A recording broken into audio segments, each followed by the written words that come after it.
বিজন যখন ট্রেন থেকে নামল তখন অন্ধকার নেমে এসেছে। ছোট স্টেশন, মেলগাড়ি তো দূরের কথা, সব প্যাসেঞ্জার ট্রেনও এখানে থামে না। দিনে মাত্র দুবার গাড়ি থামে। একবার সেই সকালে কলকাতার দিকে যখন গাড়ি যায়, আর সন্ধেবেলা যখন কলকাতা থেকে আসে। এই স্টেশন ছুঁয়ে ধুঁকতে ধুঁকতে চলে যায়। আশেপাশের কয়েকটা গ্রামের মানুষের অনেক দিনের চেষ্টায় এই স্টেশনটা হয়েছে। তার আগে এই অঞ্চলের মানুষকে অনেকটা হেঁটে দূরের স্টেশনে গিয়ে তবে ট্রেন ধরতে হতো। বিজন কলকাতার এক সওদাগরি আপিসে চাকরি করে। আগে সাহেবরা ছিল মালিক, এখন মারোয়ারি মুনিব। খাটনি খুব, ছুটি ছাটাও কম। ওর নিজের বাড়ি কিন্তু হুগলি জেলায়। রোজ ট্রেনে যাতায়াত করে। মাস দুই হলো ওর বউ 3 বছরের ছেলেকে নিয়ে তার মায়ের কাছে গেছে। মায়ের খুব অসুখ, দেখবার কেউ নেই। এই 2 মাসে বউ আর ছেলেকে দেখে আসার সময় হয়ে ওঠেনি বিজনের। কাজের চাপও ছিল খুব। কিন্তু দিন 15 আগে বউয়ের চিঠি পেয়েছে, শাশুড়ির অবস্থা খারাপ। তাছাড়া ওখানে নাকি খুব কলেরা হচ্ছে। ছেলেটাকে ও যেন তাড়াতাড়ি নিয়ে যায়। গ্রাম বলতে একেবারেই অজ গাঁ, চিকিৎসার কোনো ব্যবস্থাই নেই। অসুখ বিসুখে মানুষকে ছুটতে হয় সেই 3 ক্রোশ দূরে করিমপুরে। সেটাও গ্রাম, তবে বর্ধিষ্ণু। ডাক্তার বদ্যি আছেন। অগত্যা এই শনিবার আপিস থেকে বেরিয়ে ওই ট্রেনটা ধরেছে। সবেধন নীলমণি এই ট্রেনটা হাতছাড়া হলে যাওয়া শিখেই উঠবে। বাসে অবশ্যই যাওয়া যায়, তবে সরাসরি কোনো বাস ওখানে যায় না। 2 বার বাস বদল করতে হয়, সময়ও লাগে অনেক। তাও যেখানে নামিয়ে দেয় সেখান থেকে শ্বশুরবাড়ির গ্রাম যে খুব কাছে তা নয়, মাইল 3 হাঁটতে হয়। কিন্তু ট্রেনে অনেকটা কম সময় লাগে। আর বাসের মতো গাদাগাদি আর ধকল নেই। স্টেশন মাস্টার ট্রেনটা পার করে দিয়ে নিজের কোয়ার্টারে ফিরে যাওয়ার উদ্যোগ করছিলেন। এখানে তিনি স্টেশন মাস্টার, তিনিই আবার টিকিট কালেক্টর। বিজনকে দেখে বললেন, কোথায় যাবেন? বিজন গ্রামের নাম বলল। স্টেশন মাস্টার ভুরু কুঁচকলেন, বললেন, ওদিকটাই শুনেছি কলেরার মহামারী লেগেছে। 2-1টা গাঁ নাকি উজাড় হয়ে গেছে। শহর থেকে ডাক্তাররাও আসতে ভয় পাচ্ছেন, এমন অবস্থা।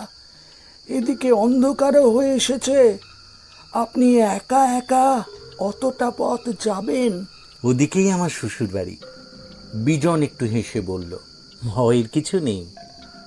ও, স্টেশন মাস্টার বললেন, সাবধানে যাবেন। কানে যা আসছে অবস্থা ভালো নয়।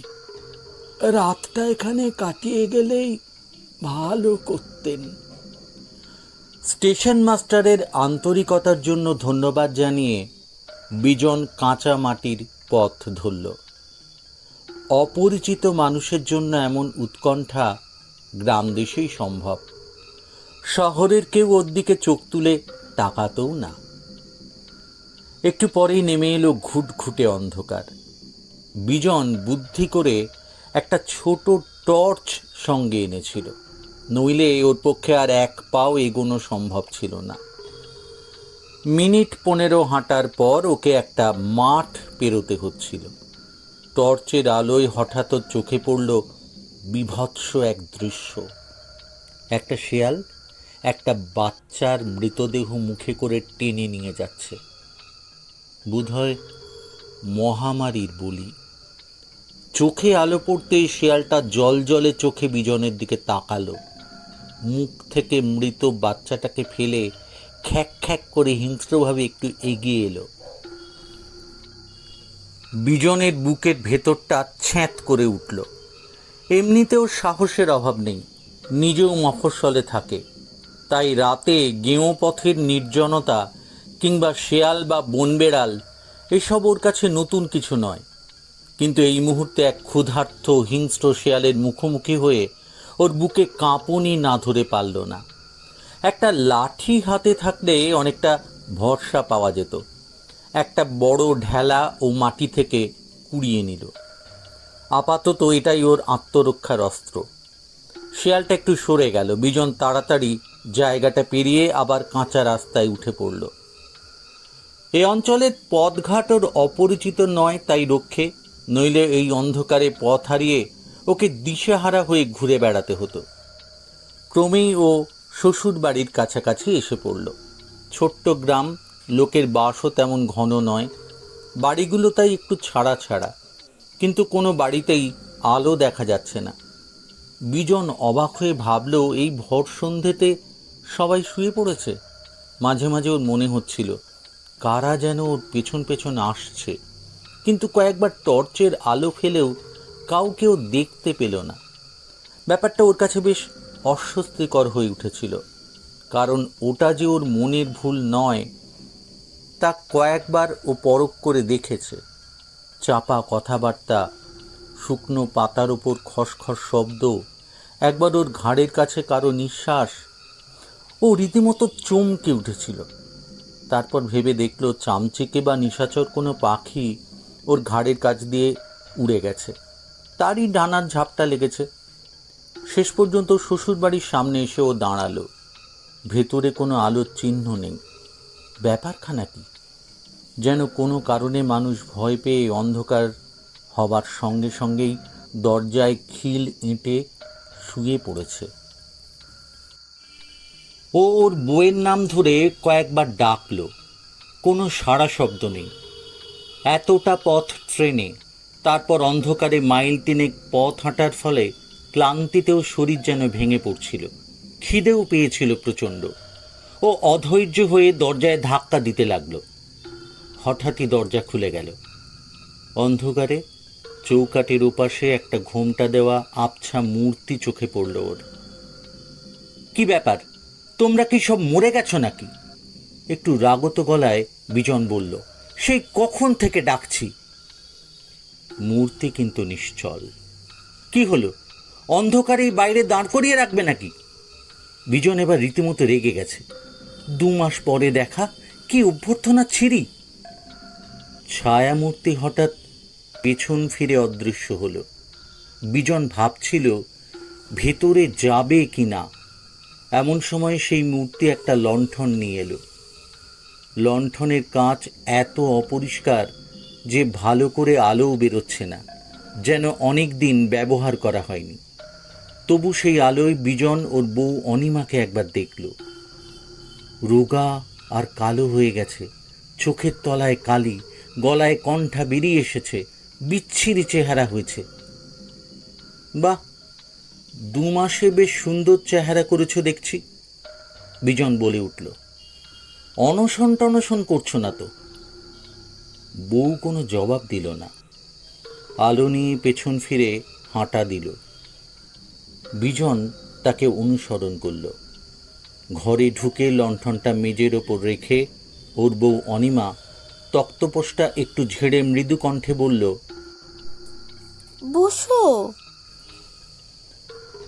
যাক, তবু মুখে কথা ফুটেছে।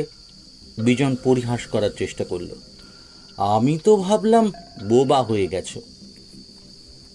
বিজনের শ্বশুরমশাই ছিলেন ওখানকার সদর মুন্সেফ আদালতের পেশকার। টাকা পয়সা মন্দ করেননি, জমি জমাও ছিল বেশ কিছু। অবস্থা মোটের ওপর সচ্ছল। অনিমাই একমাত্র মেয়ে। মেয়ের বিয়ে তিনি ঘটা করেই দিয়েছিলেন। গাঁয়ের সবাইকে নেমন্তন্ন করেছিলেন। 2 বছর হলো তিনি মারা গেছেন। সেই সেবারই বিজন শেষ এসেছিল ও বাড়িতে। ও ঘরের চারিদিকে আলস্য ভরে চোখ বুলোচ্ছিল। স্তিমিত আলোতেও ওর মনে হলো যেন ঘরের কোনায় ঝুল জমেছে। মেঝে যেন বহুদিন ঝাঁট পড়েনি। অথচ অনিমার আবার একটু সূচিবাই আছে। নোংরা ঘর ও 2 চক্ষের বিষ। তোমার মা কেমন আছেন? বিজন জিজ্ঞেস করল। ভালো না গো। মৃদু কণ্ঠে অনিমা জবাব দিল।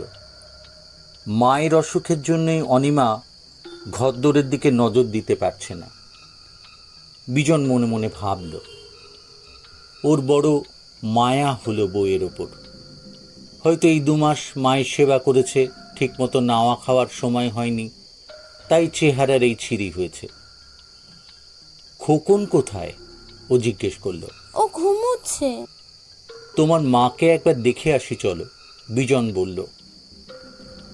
অনিমা এক মুহূর্ত কি যেন চিন্তা করলো, তারপর বলল, একটু বসো, আমি দেখে আসি জেগে আছেন কিনা।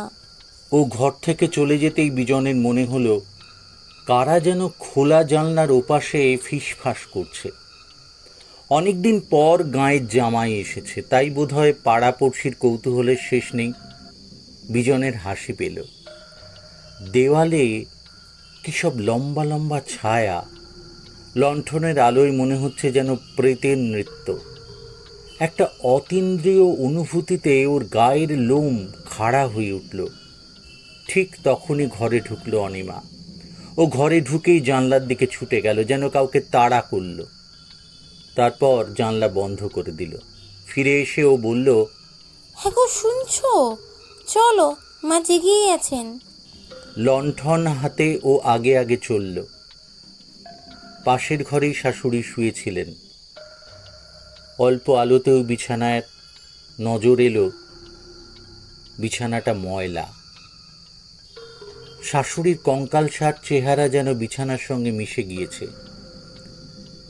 বিজন পাশে দাঁড়াতেই কোটরের ভেতর থেকে দুটো চোখ যেন ধকধক করে জ্বলে উঠল। হ্যাঁ, জামাই এসেছো?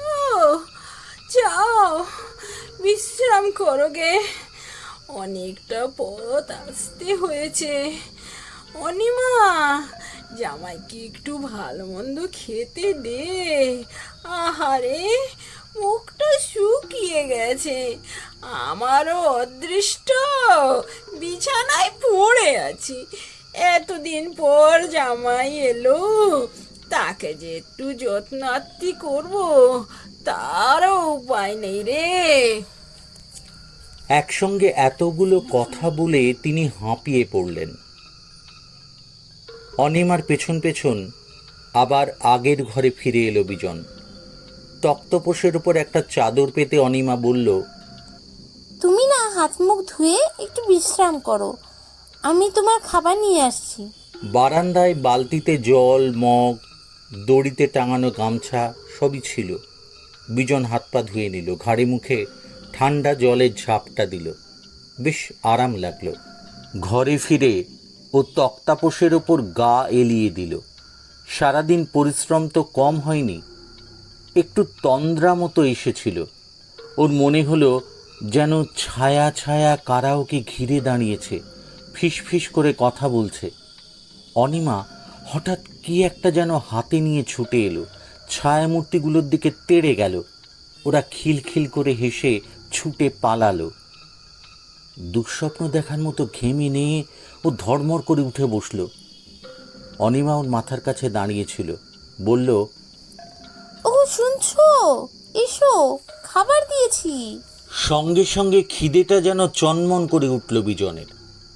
মেঝেতে আসন পেতে মস্ত এক কাঁসার থালায় ভাত দিয়েছে অনিমা। সরু চালের ভাত, বাটি উপুর করে সাজানো। চারপাশে বাটিতে নানা রকমের ভাজাভুজি, তরকারি আর মুগের ডাল। বড় বড় দুটো মাছের টুকরো আর বড় রুই মাছের একটা আস্ত মাথা। মুড়ো বিজনের খুব প্রিয়, কিন্তু এই অল্প সময়ের মধ্যে এত সব জোগাড় করলো কেমন করে অনিমা? ও যে আজ আসবে তা তো অনিমাকে জানায়নি। ও অনিমার মুখের দিকে তাকালো। ও স্থির দৃষ্টিতে ওর দিকে তাকিয়ে আছে। কেমন যেন অস্বস্তি বোধ করলো বিজন। ভাত ভেঙে মুগের ডালের বাটিটা উপুর করতে করতে বলল, তুমি তো দ্রৌপদীকেও হার মানালে দেখছি। হ্যাঁ, বিনা নোটিসে এমন জামাই ভোজের ব্যবস্থা করেছ। তুমি বোধহয় জাদু জানো। খাবার সময় ওর আবার সেই অনুভূতিটা হলো, কারা যেন দরজার আড়ালে চাপা গলায় কথা বলছে, রঙ্গরসিকতা করে চাপা হাসি হাসছে। বিজন লক্ষ্য করল অনিমার দৃষ্টিটাও দরজার দিকে। হঠাৎ ও দরজার দিকে ছুটে গেল, যেন কাদের তেড়ে গেল। ও ফিরে আসতেই বিজন বলল, কি হলো? কে এসেছিল? ও কিছু নয়, বিড়াল। তুমি খাও। অনিমা ও থালার সামনে দু হাঁটু মুড়ে আবার বসল। খাওয়া দাওয়া শেষ করে অনিমার দেওয়া এক খিলি পান মুখে পুরে সে আয়েশ করে তক্তাপোষে গা এলিয়ে বলল, আজ রাতে যা ঘুমোবো না, যা ধকল গেছে শরীরের ওপর। না। অনিমার তীক্ষ্ণ কণ্ঠে চমকে উঠল বিজন। থতমত খেয়ে বলল, কি না? তোমার এখানে রাত কাটানো হবে না, আজ রাতেই তোমাকে ফিরে যেতে হবে। সে কি? বিজন যেন আকাশ থেকে পড়ল। তবে কোথায় যাব? বিজন যেন কথাটা বিশ্বাস করতে পারল না। বলল, তার মানে? আমি তো সোমবার ভোরের ট্রেনে ফিরে যাব ঠিক করে এসেছি। অনিমা বলল, তা হয় না, এখানে খুব বিপদ। কলেরা মহামারী লেগেছে, বিনা চিকিৎসায় লোক মরছে। তোমার এখানে থাকা চলবে না। তুমি কি পাগল হলে নাকি? বিজন এবার রেগে উঠল। 2 মাস পরে দেখা, আর তুমি কিনা আসতে না আসতে আমাকে তাড়াতে চাইছো? এমন বউ কারো হয়? তুমি বিশ্বাস করো, তোমার ভালোর জন্যই বলছি। তোমাকে আমি বাঁচাতে চাই। যত রাত হবে ওরা ভয়ঙ্কর হয়ে উঠবে। আমি একা ওদের সঙ্গে পেরে উঠবো না। কি বলছো তুমি? আমি তো কিছুই বুঝতে পারছি না।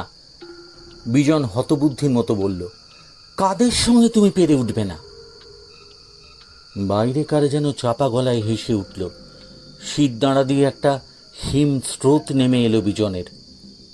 কারা ওখানে? কোনো মতে জিজ্ঞেস করলো ও। শাকচুন্নি, তোমাকে পার করে দিয়ে এসে ওদের আমি দেখাচ্ছি মজা। সত্যি বলো তো, কাদের কথা তুমি বলছো? বলবো বলবো, সব বলবো। তুমি আর দেরি করো না লক্ষ্মীটি, এক্ষুনি বেরিয়ে পড়ো। আমি একা হয়তো শেষ পর্যন্ত ওদের ঠেকিয়ে রাখতে পারবো না। আর খোকন? বিজন জিজ্ঞেস করলো। ওর জন্য তোমাকে চিন্তা করতে হবে না, ও আমার কাছে ভালোই থাকবে। প্রায় জোর করে বিজনকেও ঘর থেকে বার করে নিয়ে হাঁটতে শুরু করলো। এবার ও বিজনের পেছনে, যেন ওকে পাহারা দিয়ে দিয়ে যাচ্ছে। বিজন যেন একটা ঘোরের মধ্যে হাঁটছে। অনিমার আচরণ ওর কাছে দুর্ভেদ্য ঠেকছে, কিন্তু ওর কথাও ফেলতে পারছে না। চারদিকে একটা অস্বস্তিকর পরিবেশ, ওকে যেন আতঙ্কিত করে তুলছে চারপাশ। একটা শেওড়া গাছের কাছে আসতেই ওর মনে হলো কারা যেন ঝুপঝুপ করে গাছ থেকে লাফিয়ে নামলো। সঙ্গে সঙ্গে তেড়ে গেল অনিমা, মুখে গালাগালির। বিজন যেন নিজের কানকে বিশ্বাস করতে পারল না। 12 বছর ওদের বিয়ে হয়েছে। অনিমাকে কোনোদিন মুখ তুলে কথা বলতে ও শোনেনি। শান্ত ঠান্ডা প্রকৃতির বলে ওর সুনাম আছে, সেই কিনা। গ্রামের সীমানা পেরিয়ে কিছুটা যাওয়ার পর অনিমা দাঁড়িয়ে বলল, শোনো, এবার আমি যাই, তোমার আর ভয় নেই। কিন্তু আমি তো কিছুই বুঝতে পারলাম না। বিজন বলল, কেন তুমি আমাকে থাকতে দিলে না? কাদের থেকে বিপদ? এসবের মানে কি? কয়েক মুহূর্ত চুপ করে রইল অনিমা, তারপর বলল, কলেরায় গা উজাড় হয়ে গেছে। যারা বেঁচে ছিল গা ছেড়ে পালিয়েছে। তুই বুঝতে পারছিলে না? না, কারা তোমাকে ঘিরে ধরতে চাইছিল? তোমাকে এই হাসি ঠাট্টা করছিল। ওরা কেউ মানুষ নয়। বিজনের মাথার চুল খাড়া হয়ে গেল। কিন্তু তুমি? প্রায় তোতলাতে তোতলাতে বলল, তুমি ওদের মাঝে কেমন করে আছো? আমিও কি চাই বেঁচে আছি? ও খোকন, মা, আমি সবাই শেষ হয়ে গেছি। সোজা এই পথ ধরে চলে যাও, তবেই স্টেশনে পৌঁছে যাবে। আর শোনো, আবার বিয়ে করে সংসারী হয়েও বিবাকি হয়ে যেও না। আমার কপালই মন্দ। তারপরই ওর মূর্তিটা মিলিয়ে গেল। বিজন যে কেমন করে স্টেশনে ফিরে এলো, স্টেশন মাস্টারের কোয়ার্টারে গিয়ে দরজায় ধাক্কা দিল, তাও নিজেই জানে না। স্টেশন মাস্টার ওর অমন উদ্ভ্রান্তের মতো চেহারা আর মুখের অবস্থা দেখে কি বুঝলেন কে জানে। ওকে ঘরের ভেতর নিয়ে যেতে যেতে শুধু বললেন, তখনই বলেছিলাম রাতটা এখানে কাটিয়ে যান, তা আপনি তো শুনলেন না আমার কথা। ভিডিওটি ভালো লাগলে লাইক করবেন, শেয়ার করবেন আর সাবস্ক্রাইব করবেন।